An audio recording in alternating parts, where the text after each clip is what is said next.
Hello, everyone. Welcome to day 4 of the 7 Deadly Shadows. We are talking all about condemnation today.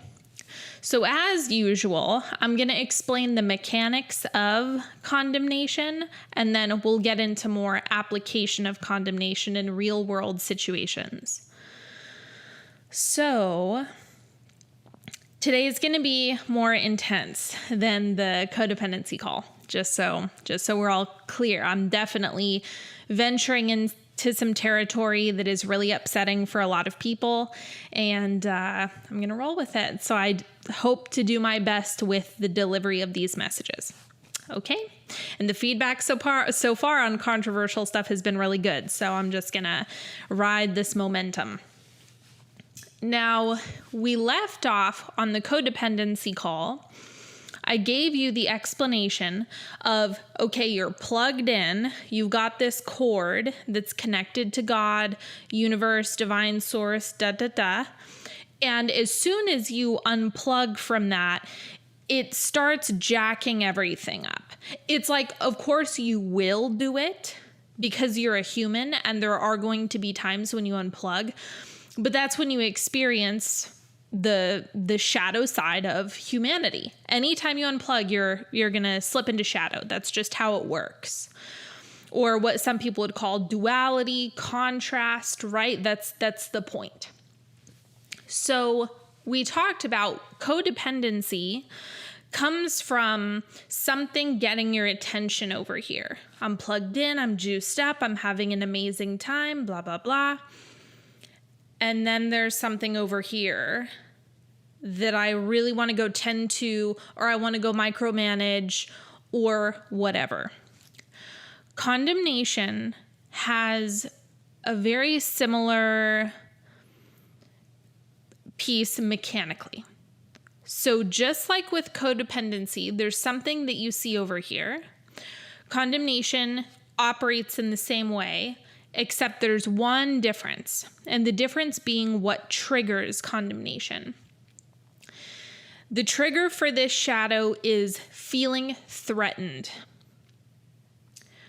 So you will notice if you are stable, grounded, unshakable in your connection to God, you will not find yourself condemning very often, because it dampens your power. It does a lot of technical things I'll explain, but the simplest way to put it is the literal life force energy that animates you. When you unplug from that, you drop your power. That's not technically possible, but you drop your power and you lose sight of your creatorship. So those are the technical things that happen just from unplugging or disconnecting, like we talked about on day 1. If someone threatens you, if you're really secure, you won't budge. You'll stay plugged in. If you're insecure, if you're not super, super connected, if you're not super, super grounded, super sturdy, if there's any type of fragility going on, then you will quickly take the bait and start condemning. Now, when you shift into that mode, it is usually because you feel your sense of self is threatened, something that you love is threatened, something is going to be taken away from you. Your perception of reality is threatened.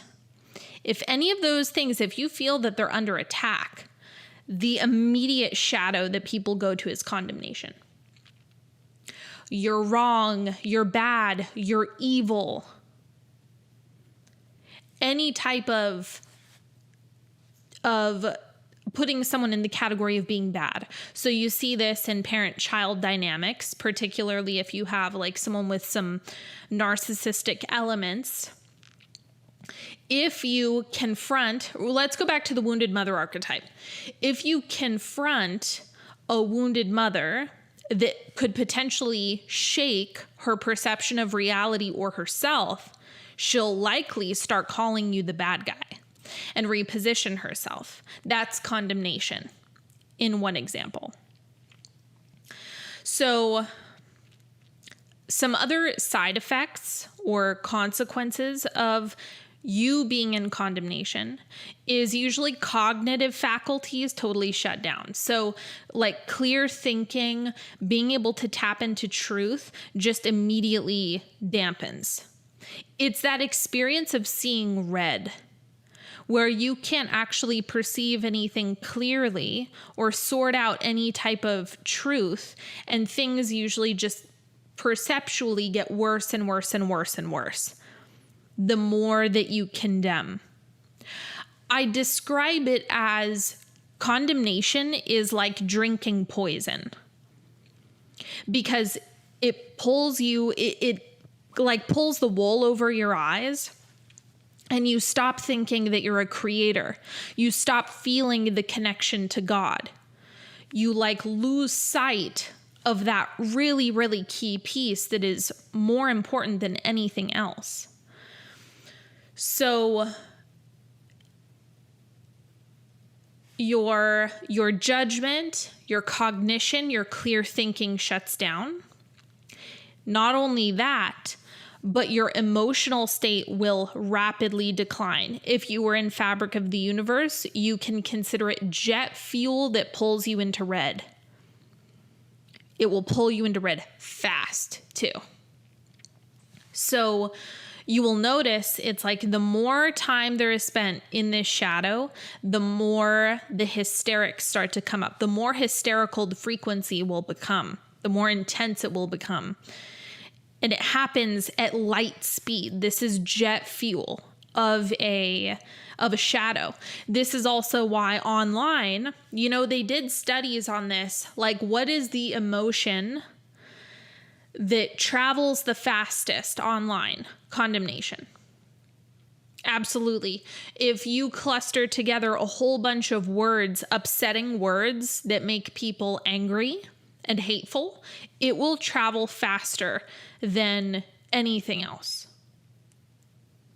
And that's just a testament to condemnation is jet fuel. And it is a wildfire of a shadow. It goes far, it goes fast, and when people stop thinking, it gets everyone into really hot water. So this is how mass tragedies really start occurring. Let's go with genocide. Okay, I have millions of examples of large-scale condemnation. So how the Nazi regime took over energetically was you had a weakened society without leadership. All of a sudden, you drop a charismatic leader in there who starts speaking to, scapegoating a particular group of people. So in this case, Jews, right? We're going to blame Jews. And it created a dynamic where regular, everyday people felt threatened. The threat wasn't real. When you're connected to God, it's not a thing. Nobody can threaten you. No one can come after your livelihood. But the society was in a weakened state. No leadership. It was in this weird limbo. And because of where they were, then it was easy for people to condemn a group. And condemning a group resulted in a massive tragedy. Quickly. So of course, it goes back to a whole bunch of disconnected people, and disconnection makes you really vulnerable.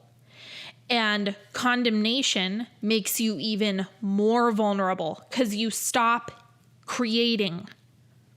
You don't stop creating in the technical sense. You stop intentionally creating what you desire. We will get to that.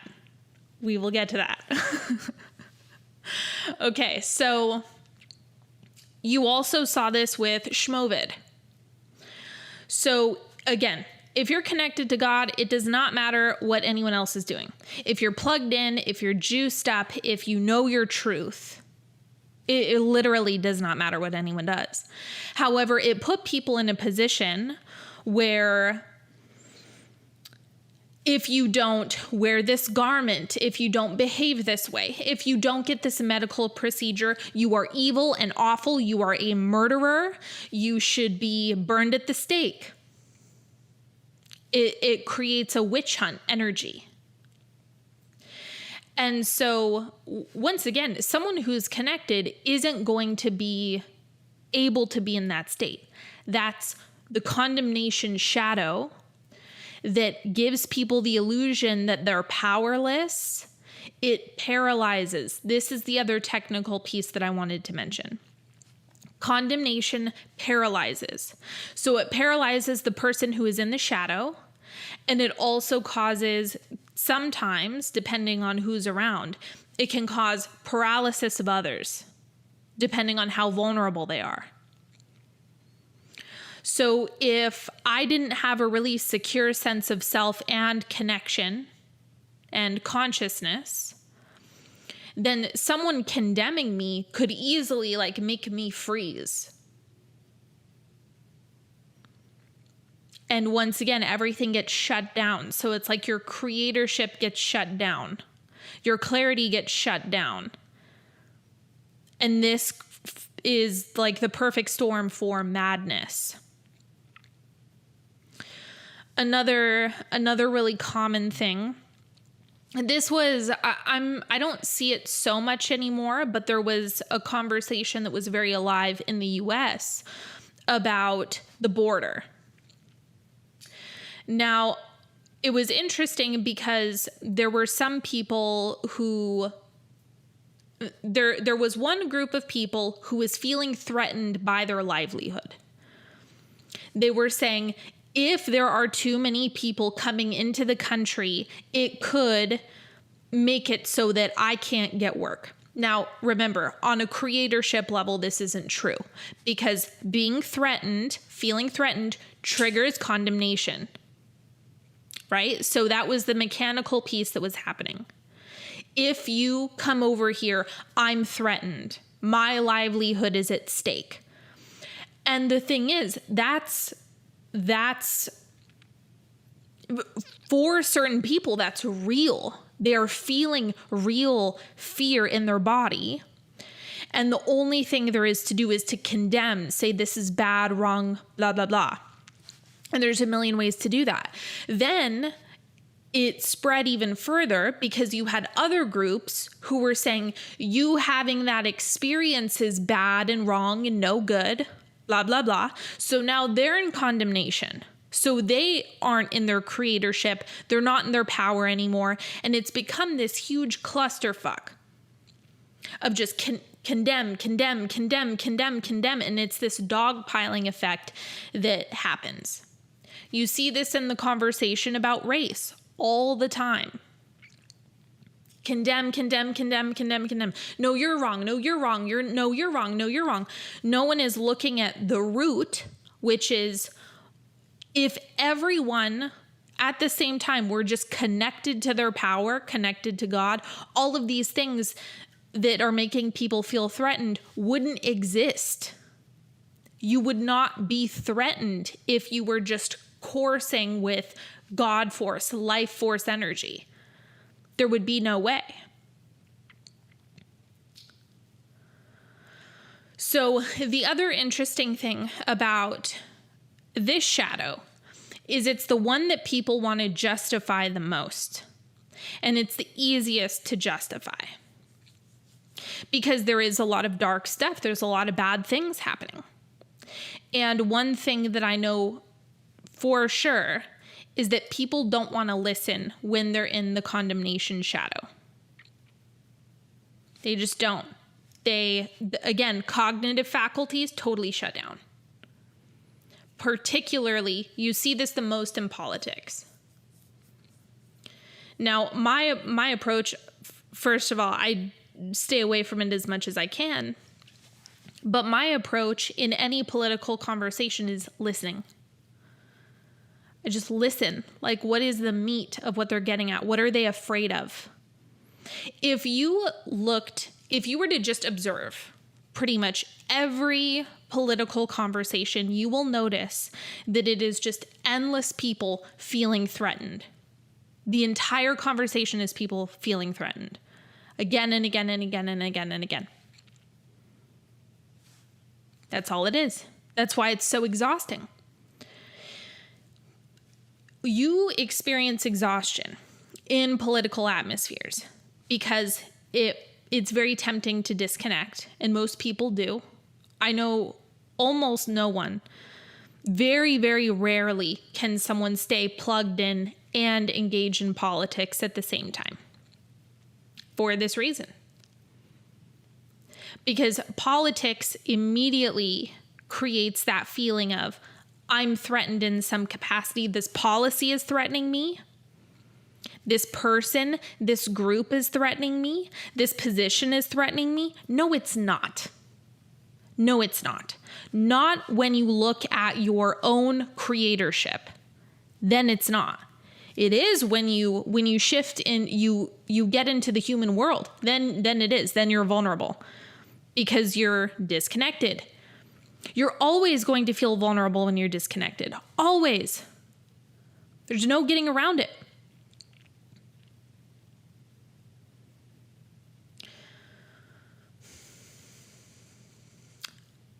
Let me open it up for questions. I'm going to take a drink of water and I'm going to check my notes, but I want to open up questions just for now.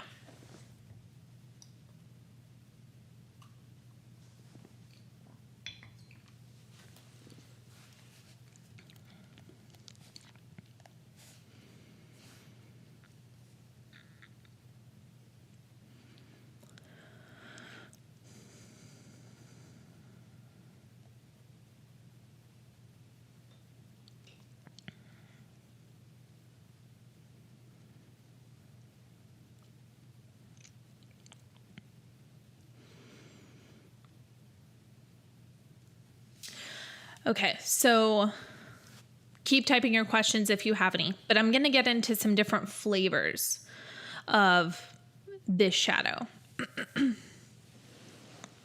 How to not bypass instincts. Ooh, that's actually a really good question. So one would be learning how to listen. Learning how to listen. That's one. Get curious. I would say the biggest medicinal balm for this shadow is being curious about other people.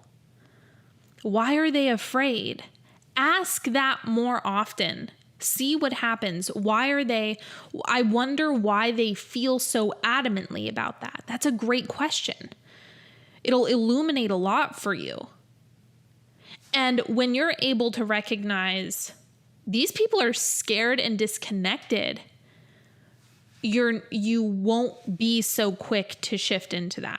The other thing is, the more connected to God, universe, divine intelligence, divine source you are, the more invincible you feel. This is why I'm constantly telling people, like, focus on manifestation, focus on these things that make you feel powerful.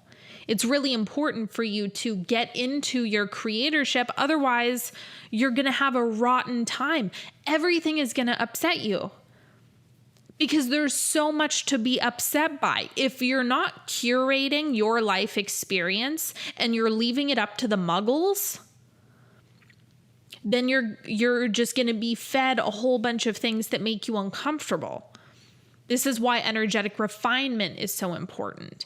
So the instinct, it's like you can feel the energy come up in your body. Know that's yours. So the energy of I feel threatened, that's your stuff. That's your nervous system.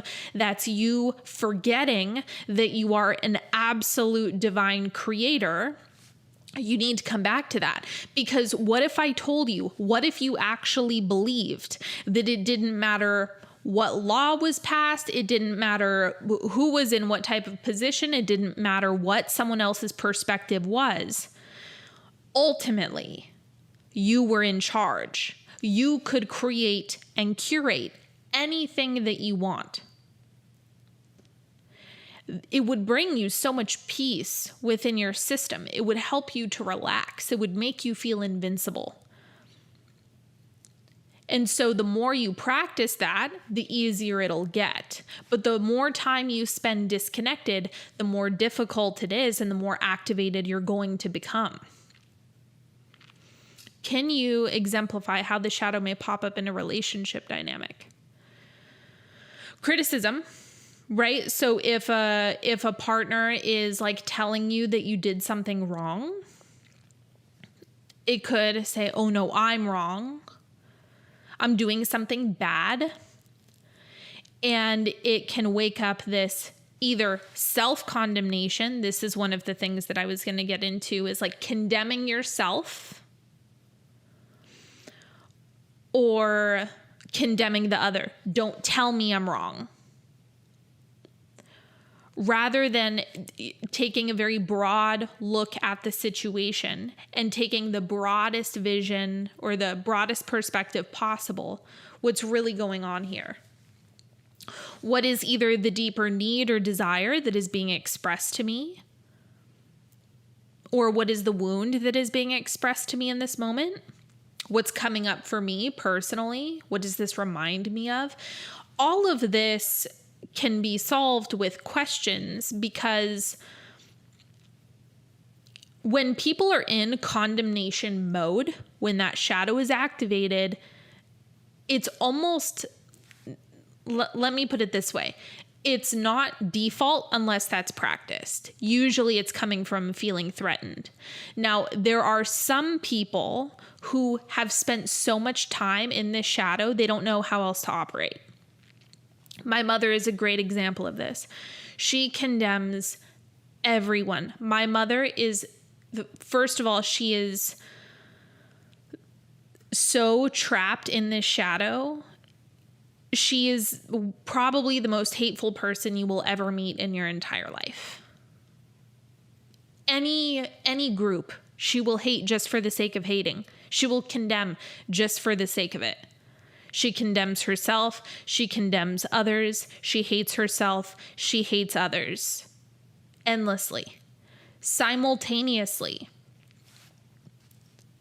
She is one of the easiest people to condemn because she has done so many horrific things in this lifetime. The life choices that she's made are easy to condemn. The behavior that she's engaged in is easy to condemn. Her hate towards others is easy to condemn. And this is why it creates a dog pile effect. This is why everyone becomes paralyzed. And it's just a huge mess. So in a relationship dynamic, it would just be micro threats.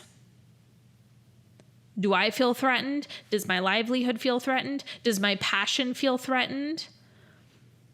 Do I feel as though you saying this means I can't get what I want? That's big for people.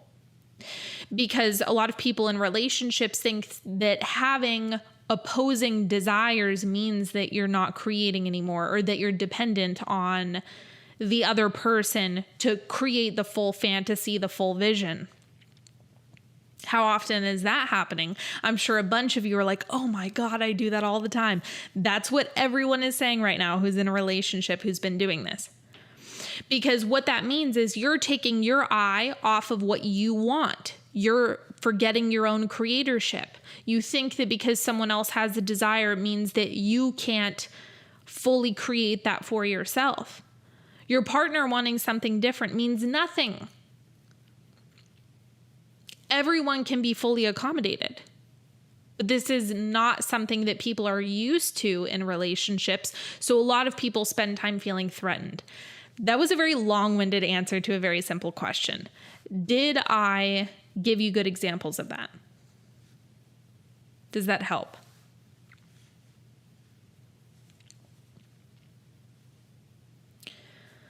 Some examples of how condemnation can present itself. The first one is hubris. I already know it all.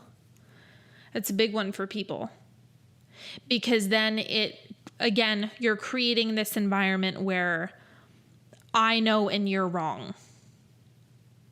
Instead of, I have my own truth and so do other people's, and all are welcome. Right? So in this call in particular, it's like there are things that I very much know to be true for myself. It's my truth, it's my experience, it's my perception of the world, it's my interpretation of energetics. And I'm not threatened by other people having different relationships to the world around them. That doesn't threaten me. It doesn't change what I'm creating or what I'm sharing. There's no threat going on. We all get to coexist at the same time, no matter how many different interpretations we have. And me shifting into hubris wouldn't help anyone at all. Because everyone is going to be adapting to this world in a unique way, because they need to be a point of consciousness that is expanding uniquely. It's very important. The life experience that you've had and the conclusions that you've come to and the belief systems that you've had are important. The diversity in that is important. It matters. I can't condemn you for the beliefs that you have and the perspective that you have, because it matters a lot in the macro sense. In the universal divine sense of this, your experience really matters here. So while I share what I know, I don't condemn the diversity of the planet. This is getting deep today. Okay, let me... do I want to read that comment? Let me go through the different ways that this will show up, and then I'll read that comment. Okay, so it also shows up as what people call judgment. So when you think about like a judgmental person, it's more the condemnation shadow that you're actually pointing to. Judgment matters. So you have to be able to, I've talked about this a lot. You have to be able to tell, I like this, I don't like this. This is safe, this is unsafe. All of those are judgments. So there's no getting around the fact that you're moving throughout the day, judging pretty much everything for yourself, for your selfish orientation. That's important. Your point of universal expansion matters. So there's no getting around judgment.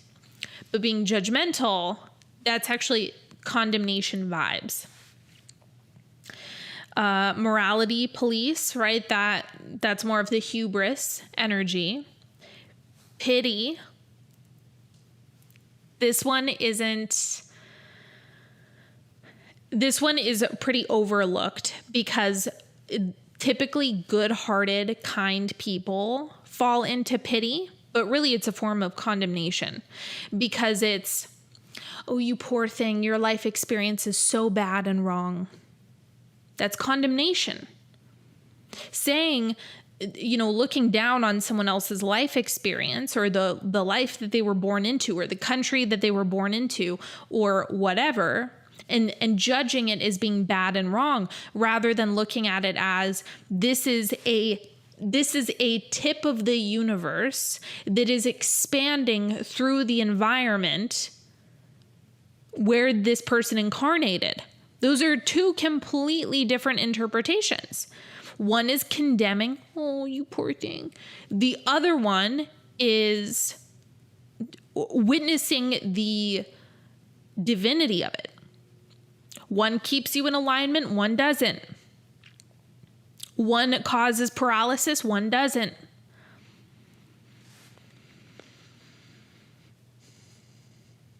Guilt. Guilt is big. Guilt is a form of self-condemnation. So I'm bad. I'm wrong. I shouldn't have done that. I shouldn't be hurtful.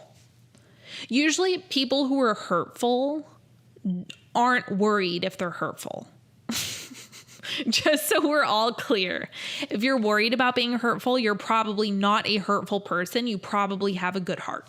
More than likely. And you may need to work on your boundaries and, being okay with people's discomfort. Just saying. Okay, let me read this. I think I was doing this the past couple of days. I felt like nothing my boyfriend did was right, and I was criticizing his actions more than usual. I noticed how nothing seemed clear to me anymore, and I wasn't able to tap into what I need or why it was coming up other than needing to be alone. So your homework that I'll give you for this is I want you to spend every morning writing down things that you love about your boyfriend and that you appreciate about your boyfriend and just things that you adore about him. And I want you to do this every day. First thing, like early, and then see what happens. Try it out for like a week and then let me know how it goes. Because again, you can shift this. If you focus your attention into the direction of love and appreciation, then the condemnation doesn't really have space. The things to condemn will stop showing up.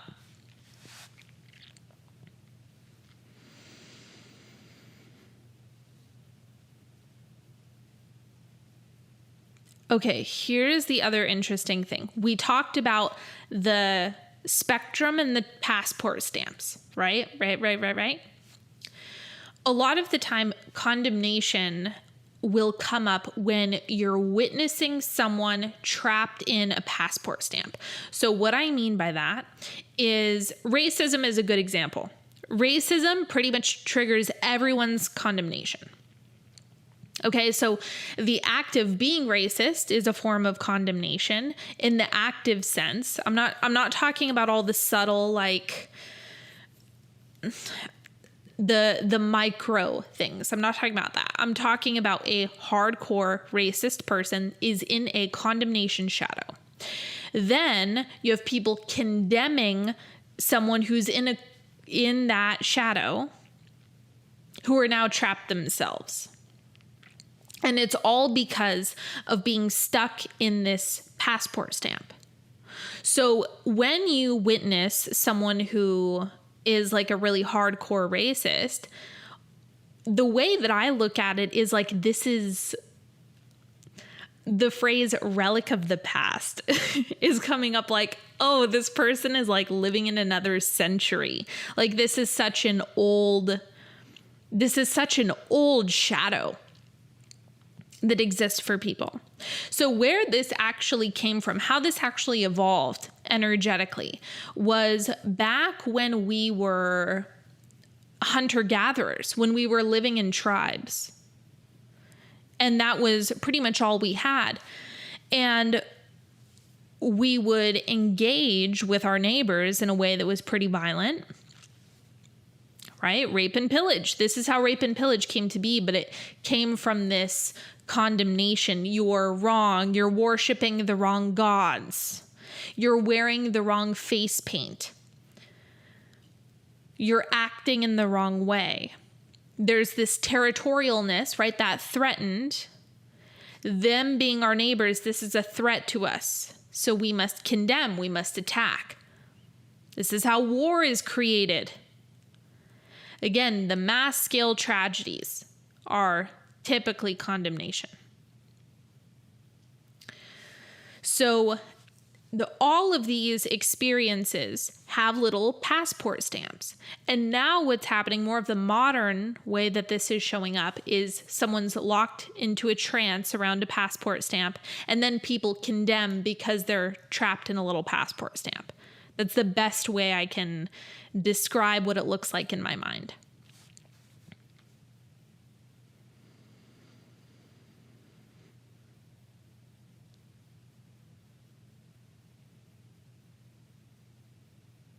Okay. I love this. I Past Sydney, thank you so much for putting this in my note section. Okay. The other interesting thing about all of this, as someone who really likes a lot of diversity of thought, speaking for myself, to me, condemnation is a red flag, not of the person being condemned, but the one doing the condemning. This is kind of like if you were hanging out with a new friend and you noticed that all they did was talk shit about everyone, wouldn't you be suspicious of that person? Like, are you going to talk about me this way? If this is the mode that you're operating in, is it actually safe for me to be around you because you're condemning everyone? This is also true in the online space. So if someone is condemning a commentator, an intellectual, someone who has different perspectives that they disagree with, and you're going out of your way to condemn them and say they're wrong and awful and no good and this and that and the other thing, I'm not suspicious of the person you're condemning. I'm suspicious of you, because it looks as though you've been compromised. Your energy is weakened. Your judgment is weakened. You're paralyzed in condemnation. So I don't actually know. I don't actually know what's going on here. And now, because of the shadow that you're trapped in, I don't trust your judgment either.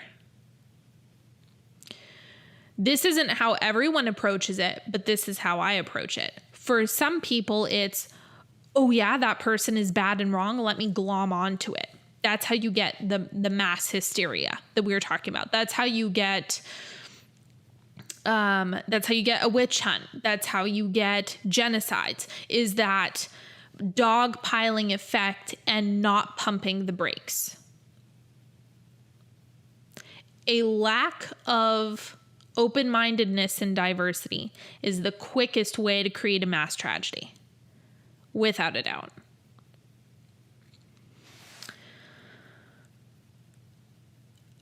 It's also the other thing about this shadow. For whatever reason, I do blame, the fact that we are still trying to adapt to having things like the internet and social media and all of that stuff that has created a lot of black and white thinking. You're not seeing people as being holistic in a lot of ways. So you forget, the online space has made a lot of people forget that there are 8 billion people on Earth, and the odds of one of those people having the exact same belief system as you across the board, all the same conclusions, all the same experiences, all the same truths, is impossible. That's not how universal expansion works. Everyone that you come in contact is going to have differences. All of them. All of them. And this obsession with homogenous beliefs and feeling threatened with a lack of homogeneity is insane to me. That is a judgment on my part, because it's impossible to achieve homogeneity. It is literally an impossibility. And if you don't have exposure to diversity, you will be trapped in an illusion that the people around you all think the same. That's not true. That's not true. A lot of what has happened goes back to fragility and codependency. I'm so glad I did those calls first. Because you have a lot of people online who are codependent, who are conforming to whatever is the most obvious point of fragility, so you can't see anyone clearly. But the reality is, because everyone is their own unique point of expansion, the environment that they've grown in, the beliefs that they have, the thoughts that they think, the things that they're creating, the relationships that they all have to be different. Otherwise, we wouldn't have the type of universal expansion that we have. They must be different. People thinking different from you that's life. There's 8 billion of us. So you will notice that a lot of people feel threatened by true diversity of thought, experience, and truth. This is why people attack each other online.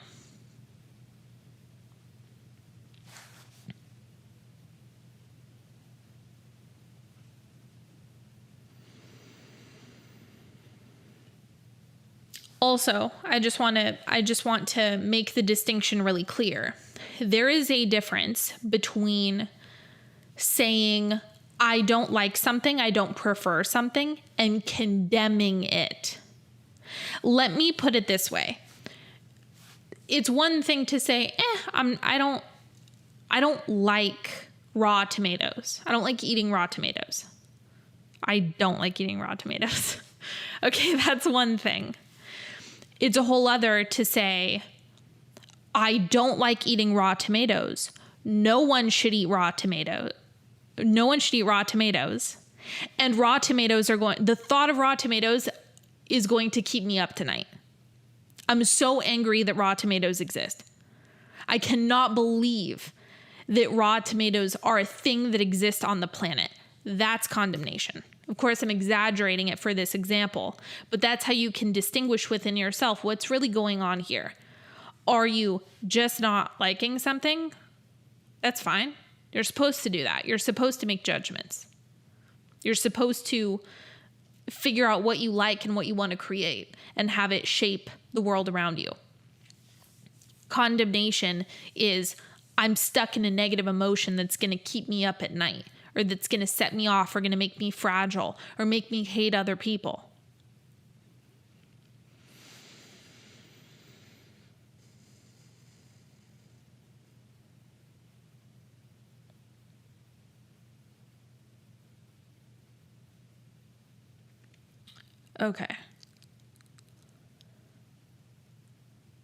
Okay, so tell me what you want to hear about first. Do you want to hear about guilt first, or do you want to hear about white privilege first? We're going to have a fun talk about white privilege today. It's not what you're expecting, I promise.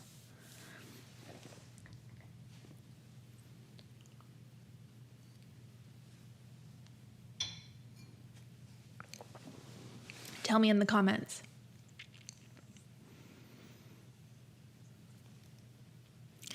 Guilt.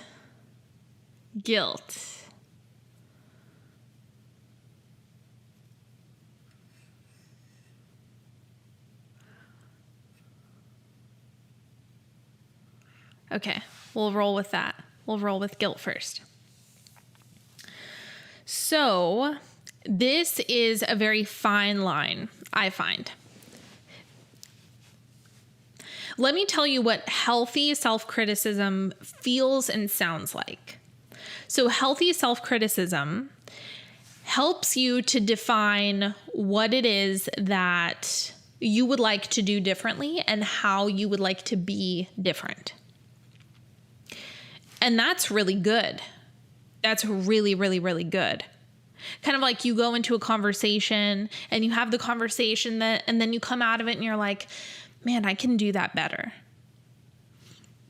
I think I could have said that better, or I could have taken a different tone. And you like reflect on the experience, and it helps you to shape an even better version of you.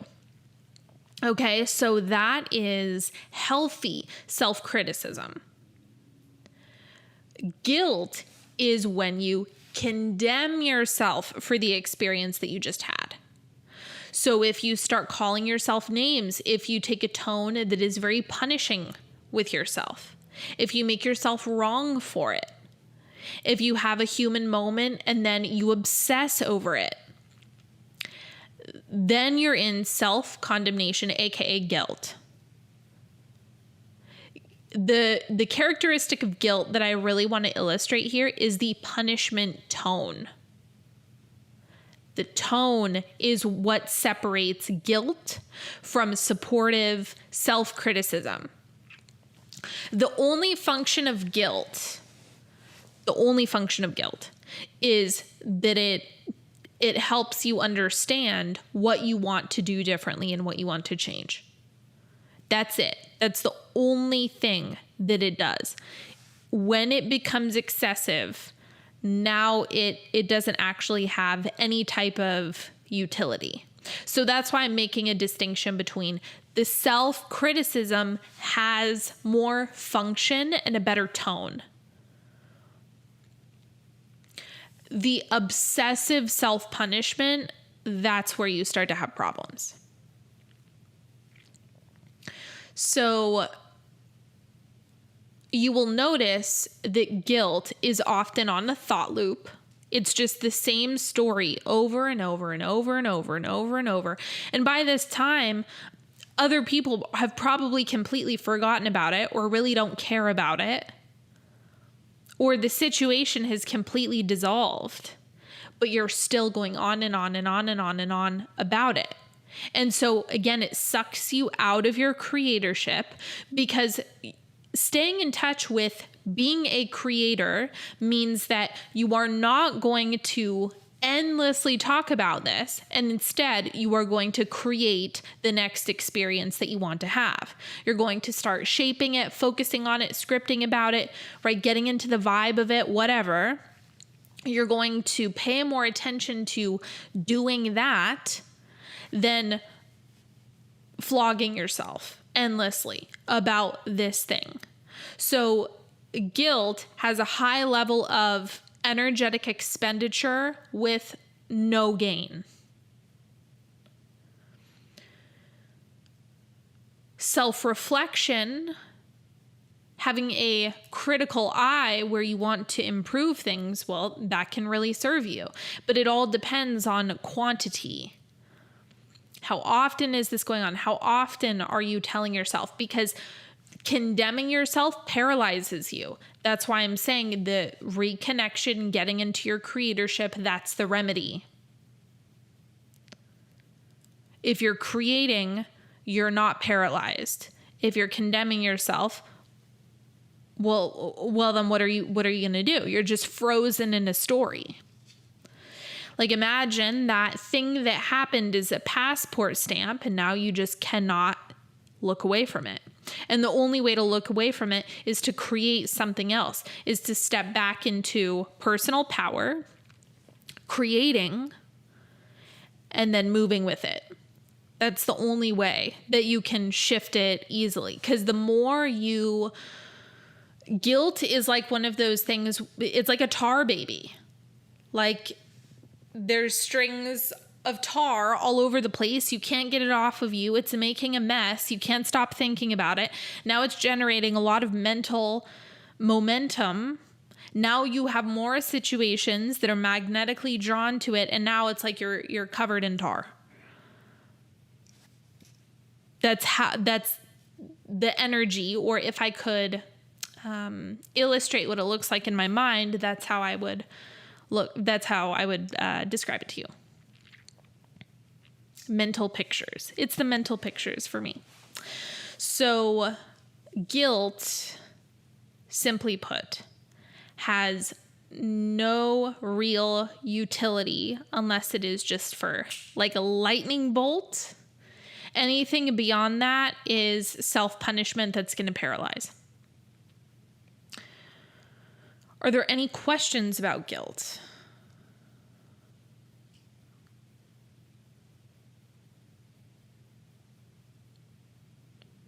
I'm going to give that a second.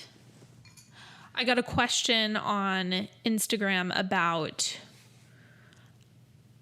weight loss, and it pertains to this.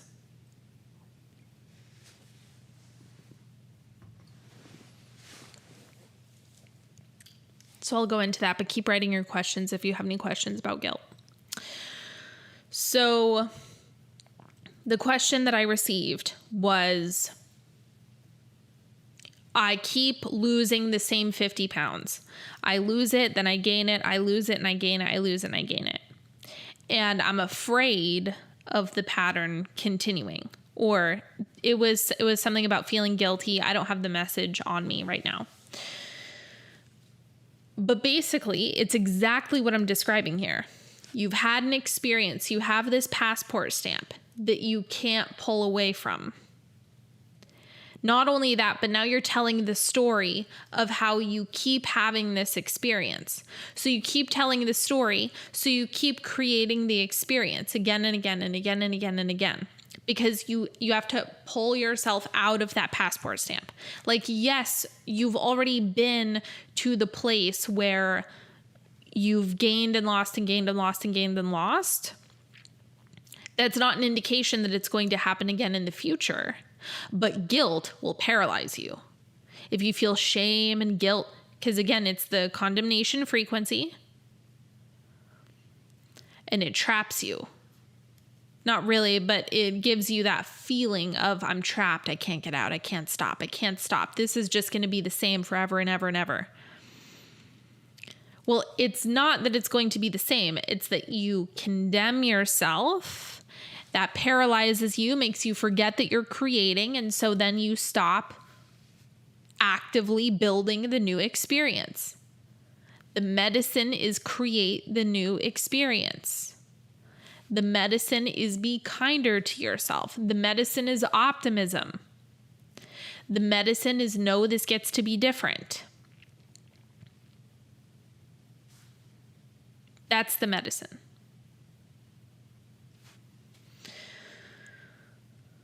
Okay. I'm sorry if you heard that. Let me read this.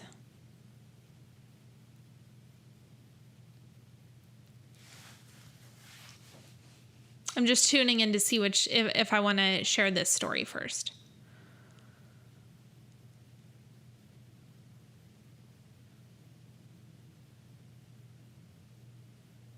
No, I don't think so. Okay.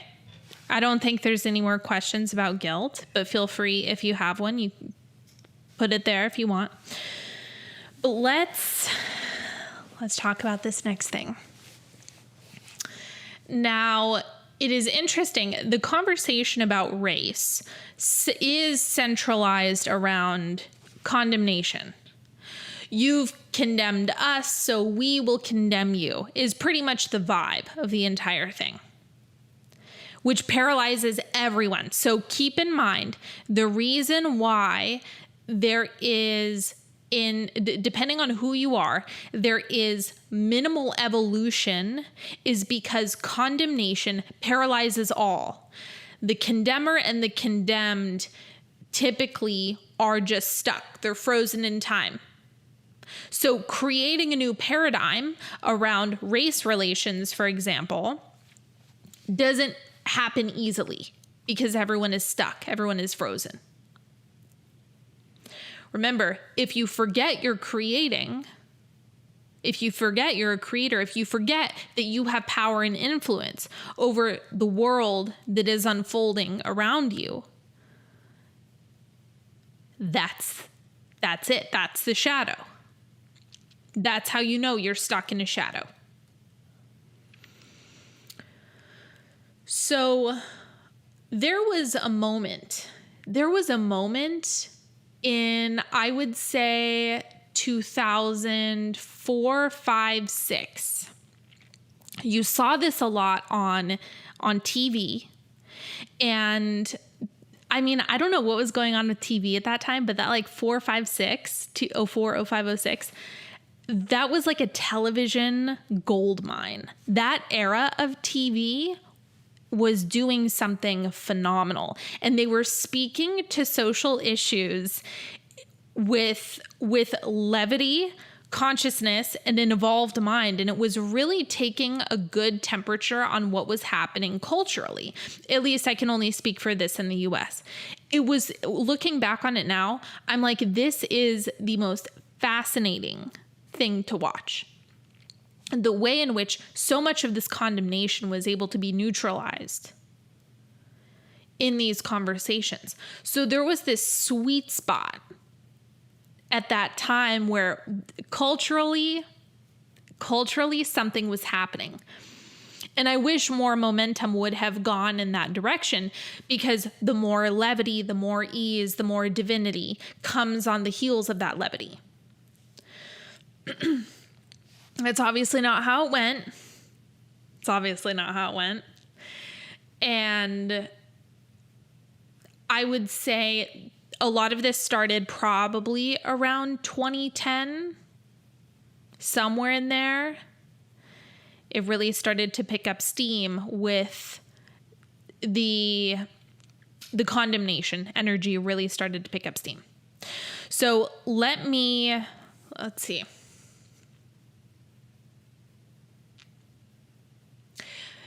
I will explain what the shadow did. So if you're not familiar with my work, if this is the first masterclass you've ever taken with me, I studied shadow for a long time. So think demons, all the dark stuff, the scary stuff, performed exorcisms for, a good amount of time. I've done many of them. So not to mention with my background, with the home that I was born into, the family that I was born into, my eye for shadow is very sharp. So my understanding of it is very clear. My understanding is very robust, let's say, because of how I grew up. And so what I noticed happened to what we could call, let's call it a white supremacy demon. Okay. At a certain point, it was like, you know what? I'm speaking as this demon, okay? So don't shoot the messenger. I'm just telling you what it did. It said, we've done the whole Nazi thing. We've done the whole hick thing. We've done the whole redneck thing. We've even been to Japan and been hardcore ethno-supremacists, which is crazy, by the way. If you don't know about that, it's wild and nuts. But we're bored. We need some rebranding. So how is it that we can get a whole bunch of people, a whole bunch of all creeds, colors, races, everyone, to constantly affirm that it's better being white? How do we get all people on board with that? How do we get them to constantly cast this spell? How do we get them to worship it and talk about it and obsess over it and talk to each other about it and fight over it? How do we do it? Hold on. Wait a second. Here, I'm going to get this cane monocle and a top hat. I'm going to put in this monocle. I'm going to put on this top hat. And I'm going to talk like this. No. White supremacy. No. It's white privilege. It's more highbrow. Everyone will love it. Everyone will be paralyzed by us. And that's exactly what has happened. So without realizing it, there was the most brilliant rebranding that I have ever seen from any type of shadow frequency. I have never seen something more sophisticated and easily bought into by masses. You get this highbrow demon strolls in, and now everyone is worshiping this demon, and they don't even realize it. People forget their creatorship, right? So you're forgetting that you have the power to literally tune racism out of your energetic field. Do you realize you are so powerful that you can become an energetic match for nothing but people who are respectful and kind and considerate? You have that power. Not if you're tangled up with that particular demon. No, you don't. Because behind everything, no matter the fact that you are literally a fragment of God that is divinely expanding the universe. No, forget all of that. The white privilege demon will say, well, white people have it easier. No, you can't do that. You can't do that. White people have it easier. Be real. No. You can't do that. Constantly cutting you down. Then, on the other side, you have this paralysis from this energy of it's so good being white, it's so much better being white, it's so much easier being white, it's so much better being white, it's so much better being white. What the fuck do you think you're building? Tell me, have you learned nothing about the quantum field? What will the quantum hear? What will the quantum field hear if you are constantly saying, it's better being white, it's better being white? Just acknowledging how good it is being white. What the fuck do you think happens? Yes, check your privilege. Yes, please worship the god of inequality is what you're saying.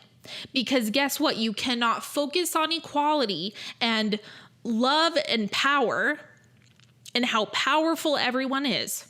You cannot witness that and constantly be obsessed with this demonic frequency. It has made white supremacy a household name, this fucking conversation about white privilege. Your words are spells. You are a powerful creator. Your words are spells. And when you walk around saying, it's easier being white, it's better being white, so be it. Now, if you want to know if I'm neutral or not, let's look at this for a second. Can you condemn me for being white? Absolutely. Why? Because that means you are drinking poison. It doesn't affect me. Remember, I'm creating my experience. You can condemn me if you wish. You're going to be the one who unplugs. I'm going to be fine. Second of all, it does not directly affect me if you focus on equality or if you focus on white privilege. You can chant all day that it's easier being white. Absolutely give birth to millions of events. Millions of examples. Please go on, go for it. I don't get hurt in that process. So, me having this conversation with you isn't for me. I don't care what happens here. What I'm telling you is that you become paralyzed. You get hurt. Your power gets gutted, not mine. And some of the most racist behaviors I have ever seen in my entire life. Because there's a difference. If you're in the US in particular, it's different in every country. Like racism, this particular condemnation shadow, shows up a little bit differently in every country. And personally, the most racist country I've ever been to was Iceland. Nobody ever talks about it. They always get praised for how progressive they are. I've never been to a more racist place in my entire life. And in the US, in particular, there are two different ways that this shows up. So you have racism in red states. That's more of like the stereotypical redneck waving Confederate flags kind of racism. Then you have blue state racism, which is where I'm at. Blue state racism is, oh my God, it is horrifying. It's horrifying. I can't even tell you. Let's go back to my former friend who's extremely fragile, who like wants everyone to be racist and is really excited for everyone to be racist so that she can lecture them. Okay. Now, one time she was telling me that I can't even, this is like hard for me to say. It's so painful. She told me that she started hiring people based on race because she wanted to do something with her privilege. And so she started only hiring brown people.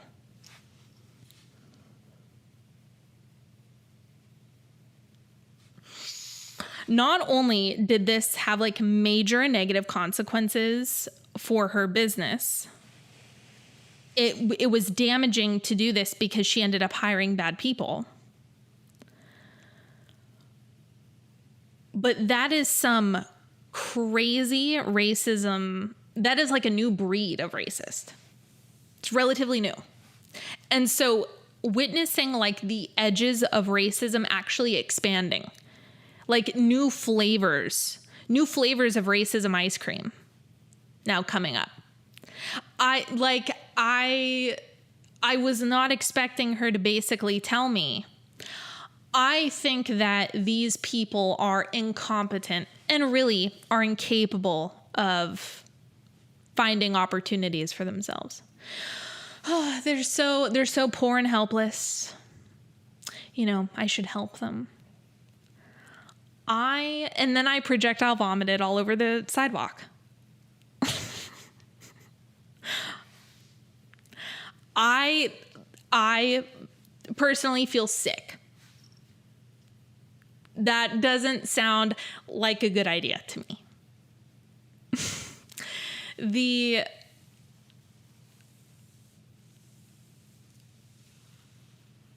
Okay, I'll get to these comments in a second. Okay, let me go back. I'm trying to find where I was. I was a little shaken up by how horrifying that story is, like how uncomfortable it makes me. So I was on the phone with a friend earlier, and she wanted me to kind of brief her on what I was going to be talking about during this call. She wanted to hear about it. And so I gave her the gist of what I was going to be talking about. And we started talking about a lot of the conversations that are happening on TikTok about this, about who's considered white and who's not considered white.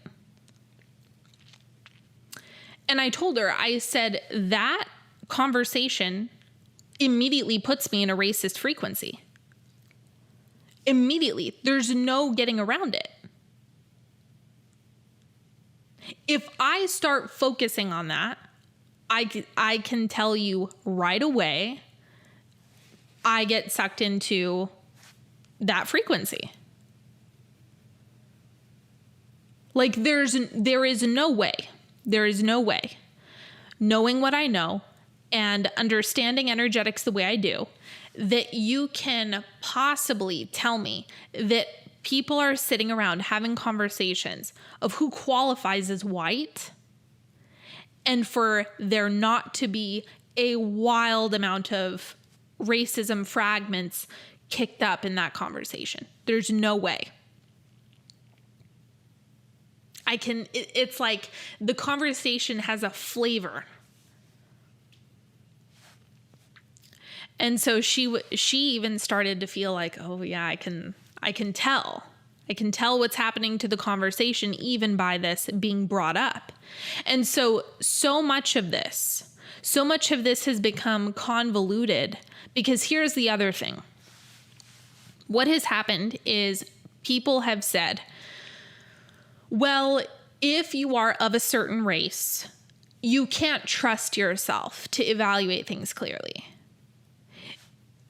You have internalized racism, and you shouldn't trust yourself, and you shouldn't trust your judgment. So give your discernment to me. I will decide for you. That's even worse. So now we're not just talking about shifting into powerlessness and becoming paralyzed, but now give your sense of authority, give your cognitive faculties, give your sense of truth over to another person, that is dangerous. That is straight up dangerous. The consequences of that are going to be just way worse than you can possibly ever imagine. Discernment is the one thing you don't want to give over. And it's not the same thing as, am I available for difficult conversations around this topic? Would I? So here's the other thing that comes up for people. Am I fragile around this conversation? Well, that's a no for me, but I'm also not afraid of conversations about race because I grew up in a hardcore racist family. So my sensitivity to understanding the frequency, understanding what it looks like, understanding all of the nuances of the shadow, I'm crystal clear. This is why when someone dangles the bait in front of me and says, white privilege, white privilege, white privilege, I will not engage in white supremacy just because it's wearing a cane, a monocle, and a top hat. I'm also not going to talk down to clients of other races because I am so fucked in my mind that I think that they're incapable. Because white privilege. Tell me, what is more racist? Explain to me, what is more racist? Is it acknowledging that my clients are gods? All of them. Doesn't matter who you are, doesn't matter your circumstances, and it certainly doesn't matter your race. All of them are gods. Or is it treating different races of clients differently because I don't think they're capable and competent? What's more racist?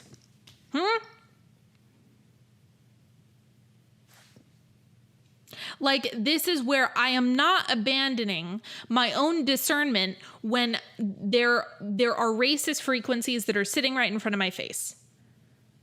And you're asking me to engage in them. No, I'm not doing that. I'm not doing that because I know that in 50 years, we're going to look back on this and I will be on the right energetic side of history. That I know for sure. Because in order for me to lift you up, in order for me to inspire you to your own power, I have to see it in you first. I have to hold that for you first. And holding people in frequencies of pity, incompetence, and all sorts of other crap that is going around online right now, that is a disservice to everyone. And I will not engage. Wear all the top hats you want, sir. I will not. Okay, so it keeps people in a victim state saying they don't have privilege.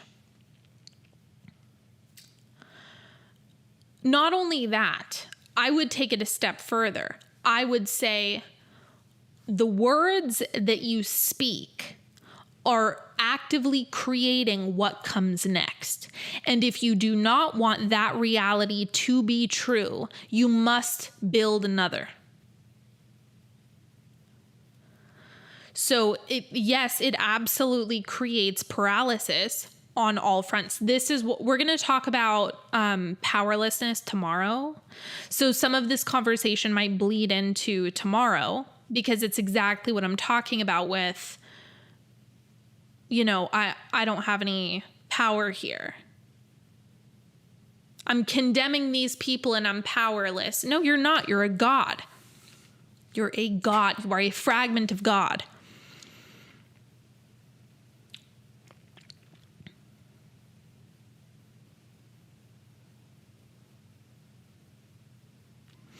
Oh, okay.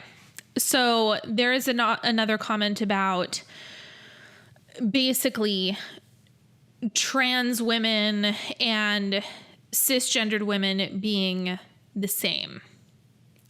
So this is also, it can quickly turn into condemnation. The conversation about this can turn into condemnation because people are fighting each other about language. So it's rather than acknowledging that on earth there are inequalities, you're saying on a sex basis, there are inequalities, right? There's diversity. Everyone has their own perception on that. So condemnation isn't, this is what I'm observing to be true. So if your observation is that there are biological differences, that's not condemnation. Now, the people who are saying, if you acknowledge biological differences, you're evil, bigot, TERF, whatever, that's condemnation. So again, there's going to be people who think there are no difference. There's going to be people who think that the trans experience is a unique experience. There's going to be some people who think that, you know, there's inequality around it. There's equality around it. There's countless different expressions of it. Condemnation is when it has nothing to do with what you believe to be true. Nobody can control what they believe to be true or what other people believe to be true. This is why there's so much of this like cult-like brainwashing energy, this religious element to a lot of these conversations, because it's don't think anymore. Don't come to your unique truth. What I'm saying is, you can have a unique truth and interpretation about all of these things and not condemn. And all of them are okay. The one thing that I can ensure is that all perspectives have space, have permission to be, at least in my world. Now, someone who's extremely hateful isn't going to last in my energetic field. They'll be phased out immediately. I have boundaries and things, but it's all actually are welcome. That's true safety. Your perspectives, whether they're same or different from mine, will not threaten me.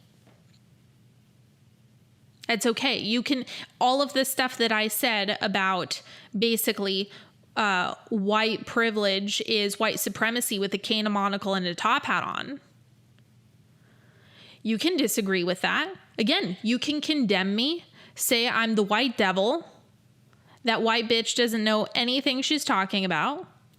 I like focusing on inequality. I like focusing on racial differences and that white people have it better. You can. You're free to do it. I won't stop you. I will still say, peace be with you. So that's the difference. It's like, I can have a perspective, I can have an opinion, and that's going to be okay. No one can take my opinion from me, and nobody needs to change my mind. Nobody needs to try. All is okay. I'm a very loving person. Everyone is allowed to be who they are here. That's not condemning. And it's like, of course, like I have an opinion on the comment that I'm looking at right now. I've got an opinion on it, but so does everyone else. And the point is, none of them matter. This is about security within yourself. Be grounded in your truth and grounded in your sense of security, and know that condemnation isn't necessary. And everyone will be okay. Are there any questions?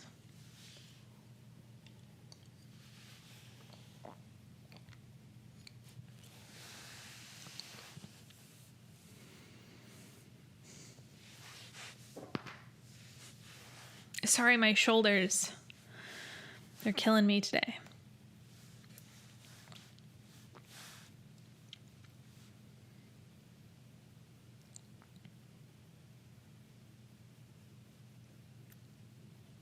I think I explained everything that I wanted to explain about this shadow.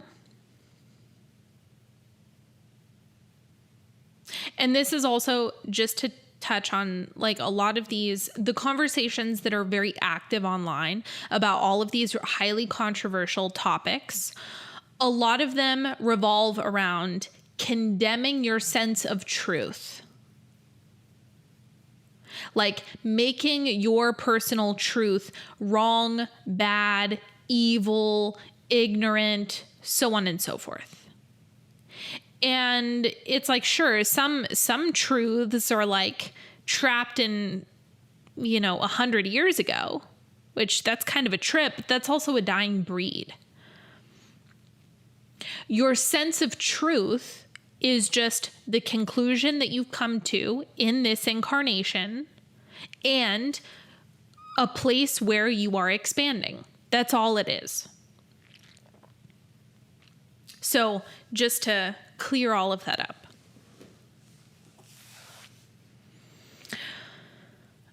I have seen, the final thing that I'll say about this is I have seen so many people fall to this shadow through the schmandemic, through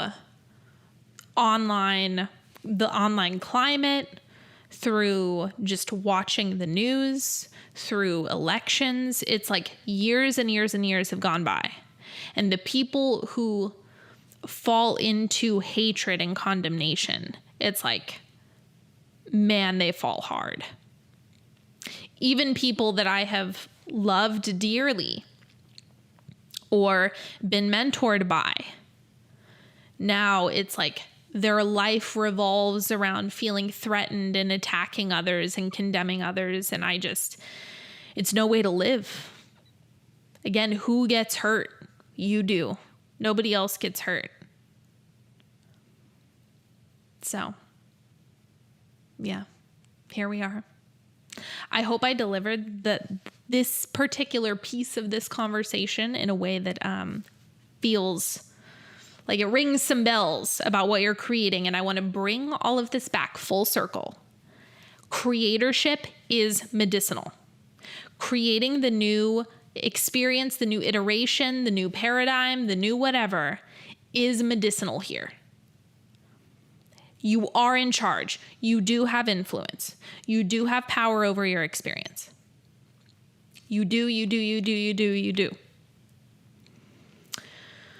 So for those of you who have taken Dom, this is also part of what you can infuse. That tool applies to this, just like it would any micro experience in your life. So now I have something really exciting that I want to share. And it actually was inspired by the last conversation that we had. So on Friday, during the codependency call, someone left a comment that I realized it solidified and filled in some gaps for this other thing that I have coming. So on day one, I mentioned that I have a mini mastermind that's coming up. And I've been like putting off talking about it. I haven't wanted to talk about it because there was something that was missing and I didn't know what exactly it was until Friday. And Friday, it came through, this final piece that I wanted for this mastermind. So Animus is the mastermind that I have coming up in September. It's, small group, intimate container. But I realized, wouldn't it be cool if you had like your own internal monster to play with? Like, I know how much everyone loves Jessica and loves how I talk about Jessica, how I work with Jessica, right? All of that stuff. But then as we've been fine-tuning all of these things and looking at all of these archetypes, I was like, I think it would be super fun for me to like read your shadow and paint you this caricature of this shadow that you have internally. And then we get to play with it together for a month. Like your unique monster. Yes, yes, yes.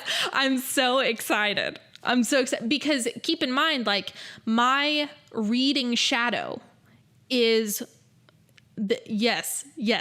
I want to meet mine. Exactly. I was like, this is so much fun because, I speak in very vivid visual language where it's like, oh yeah, it looks like this. And this is the vibe and this is the energy. And like, this is how they would act. And this is what they would say. And I have this wild imagination arsenal.